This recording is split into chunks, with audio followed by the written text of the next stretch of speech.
This is the homework helper for solving two-step equations with fractions. So we've got 2a minus 5 6 equals 2/3 in the first problem there. This would not be a bad problem to use the shortcut technique on, so let's go ahead and do that. So if we look at our common denominators here, or look at rather just our denominators to begin with, 6 and 3, to do common denominators here, they match at 6. Multiples of 3 would go 3, 6. 6 starts at 6. The match is at 6. The common denominator is 6. So that means this middle fraction here isn't actually going to change at all in that process. And all we're going to have to do with this fraction off to the right is double it and make it 4, 6.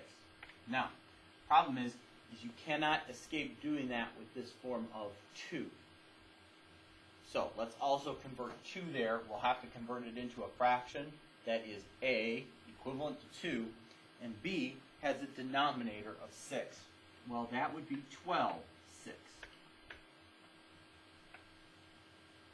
12, 6, if I divide it out, does equal 2, and that's how we know we're using the correct fraction there.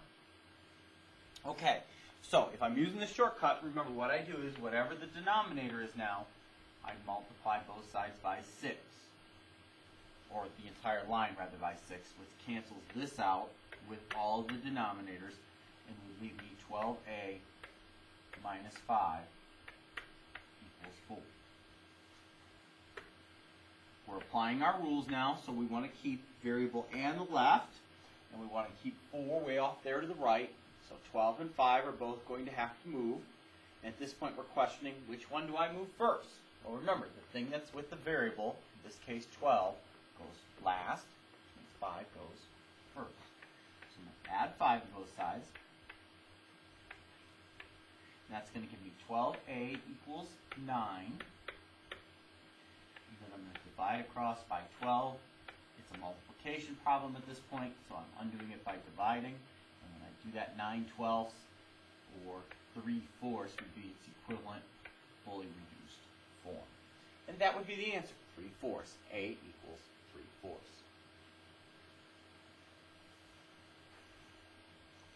Now, the question on the right looks a lot more complicated because, well, it is a lot more complicated. We've got s plus 3/5 over 2 equals negative 3/7. So, as we saw in the note presentation with this type of question, you've got some options here. You can, if you want to, get rid of the dividing by 2 right away, which will make this look more like a basic problem, or we can cross multiply to solve here. It doesn't really matter which you do. There's going to be some work entailed either way here. Let's go ahead and multiply both sides by 2 just to get rid of it. I think that will probably be a little bit easier of a route here. Again, if you're having a hard time seeing why I can do that, pretend the top for just a minute just said x here. If it said x divided by 2, what would I do? Well, if it said x divided by 2, I would do the opposite, which is to multiply by 2. Well, it doesn't matter that it says s plus 3/5. That's still what we're going to do. I'm still going to multiply both sides to solve here by 2. So this is s plus 3/5 now. The divide by 2, multiply by 2 cancels each other out and leaves me negative 6/7. Now, in some ways we got very lucky here because s doesn't have anything in front of it. And because it doesn't have anything in front of it, this is just a one-step equation at this point.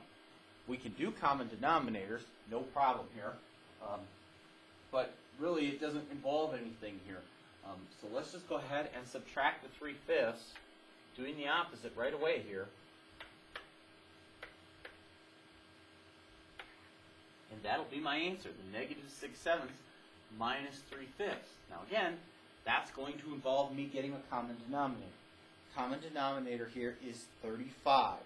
The 7 list, 7, 14, 21, 28, 35. 5 list, 5, 10, 15, 20, 25, 30, 35. So they match at 35. And notice they were both negative, so I'm not going to ignore that fact when I go through this here. Or rather, the top one was negative and the bottom one was subtraction, so I'm not going to ignore that here. To change 5 into 35, we'd be multiplying by 7. so I multiply the top by 7 as well, and that's 21. To change 7 into 35, we're multiplying by 5, so I'm going to multiply this by 5 as well, and that's 30. So I've got negative 30 35ths minus 21 35ths, which I now have to combine. Well, that's, of course, negative 51 35ths. And at that, we cannot reduce those, so we can leave that answer alone. There's nothing wrong with that answer. If you want to, you can change it into a mixed number, but that's really just an extra step at this point, and why do we want to do that? There's nothing wrong with an improper fraction there. So S equals negative 51 35ths.